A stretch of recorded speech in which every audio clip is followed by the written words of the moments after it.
Yes start संसार सुख और दुख दोनों का मिला जुला रूप है। विराम कोई इसे अपनी सोच से सुखदायी बनाता है तो कोई दुखदायी। विराम देखा जाए तो दोनों स्थितियां सिक्के की तरह है। विराम सिक्के को किसी तरह रखा जाए उसकी कीमत नहीं घटती।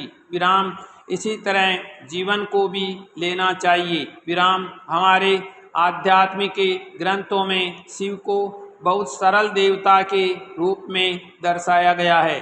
विराम समुद्र मंथन के वक्त वह खुद लोकहित के लिए आगे बढ़कर विष पीते हैं। विराम जब व्यक्ति सहजता से विसंगतियों के जहर को आत्मसात करता है तो उसे भयाक्रांत नहीं होता, और जब विपरीत हालत को सच में जहर मान लेता है तो वह घबरा जाता है। विराम विपरीतता प्रायः असफलता, धोखे आदि से आती है। विराम यदि कोई छल छद्म करे, अप्रिय स्थिति उत्पन्न करे और उसे जहर की तरह पीने की स्थिति बन जाए, तब उस जहर को भगवान की तरह कंठ में ही रोक लेना चाहिए। विराम यदि जहर हृदय में उतरा तो मन शुद्ध होगा, बदला लेने का भाव जागृत होगा, जिससे अंत तो गत्वा नुकसान उसी का होगा। विराम पैराग्राफ उस जहर का मस्तिष्क में भी नहीं जाने देना चाहिए। विराम इससे भी क्रोध, क्षोभ और अवसाद भी होगा। विराम भगवान शंकर इन्हीं कारणों से उसे कंठ में ही धारण करते हैं। विराम जीवन में जो भी प्राप्त हो रहा है वह मनुष्य के प्रयत्न का परिणाम है।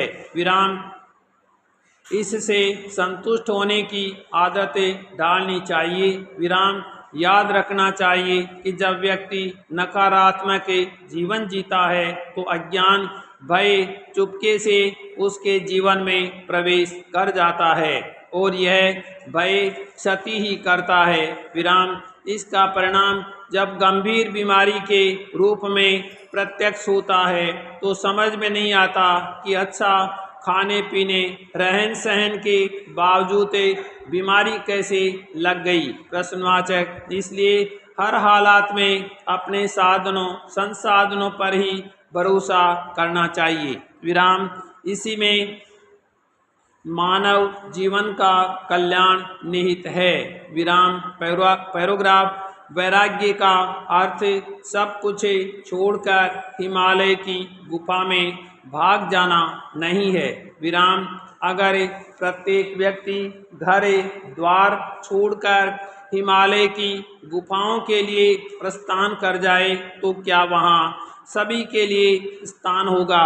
विराम अगर सभी वहाँ चले भी गए तो वहीं नगर बस जाएगा।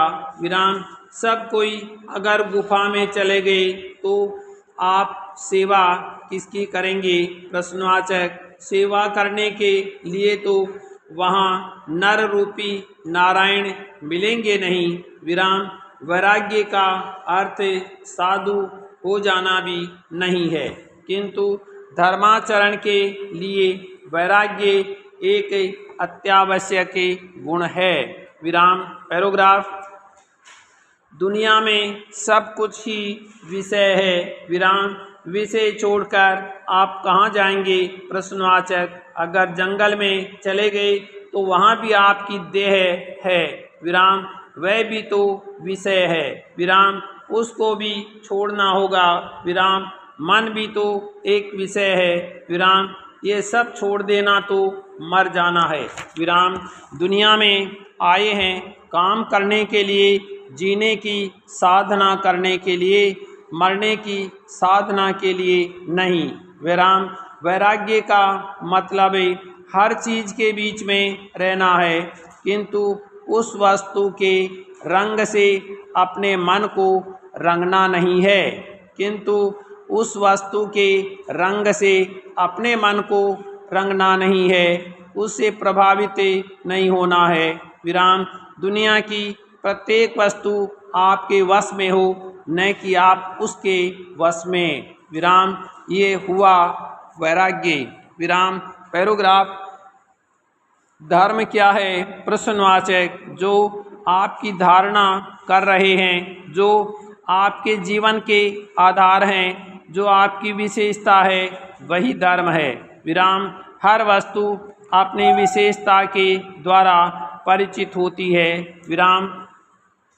मानव रूप में आपकी जो विशेषता है वही आपका धर्म है, अथवा जो आपका आधार है वही आपका धर्म है। विराम।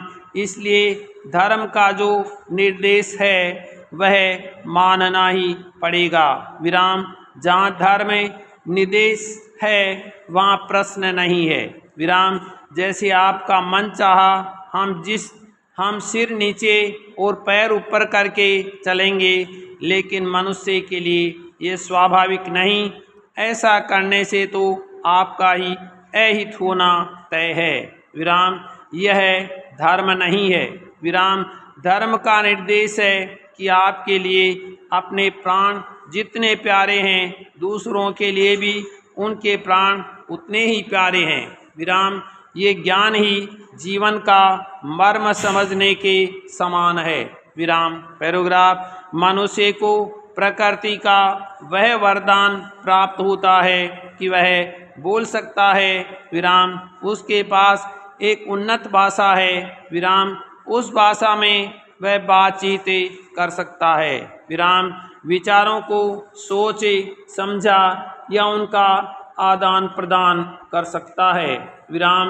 प्रकृति का वरदान और भाषा अर्जित बल पर मनुष्य गुनगुना सकता है।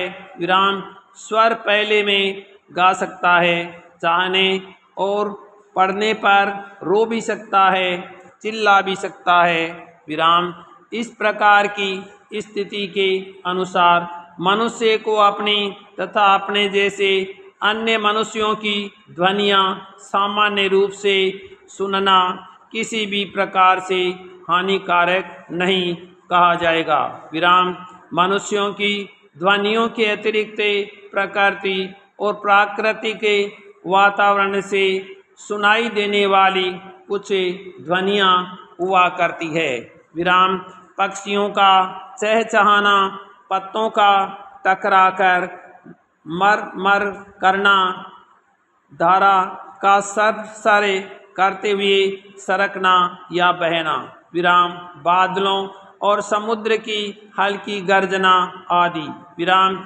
इस प्रकार की ध्वनियों को प्रकृति का संगीत मानकर इन सब का स्वाभाविक आनंद लिया जाता है। विराम। लेकिन जब बादल स्वरों में गर्जना करे, ऊंची नहरें उठाकर और बादलों में बिजलियां गड़गड़ाकर कानों के पर्दे फाड़ने लगती है, तब किसे अच्छा लगता है। विराम। इसी प्रकार जब कई मनुष्य चिल्ला चिल्लाकर गाने या बातें करने लगते हैं, दहाड़े मारकर सबको दहला देना चाहते हैं, तब भी कानों पर बुरा असर पड़ता है। विराम। वे फूटने लगते हैं। विराम। जब भूकंप आता है और पृथ्वी गड़गड़ाहट के साथ हिलने लगती है, वे सब प्रकृति के व्यापार होते हुए भी किसी को अच्छे नहीं लगते हैं।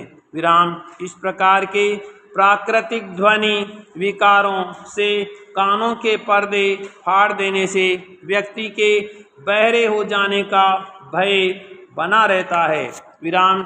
इसी प्रकार की भयप्रद ध्वनियों के परिवर्तन को वास्तव में ध्वनि प्रदूषण कहा जाता है।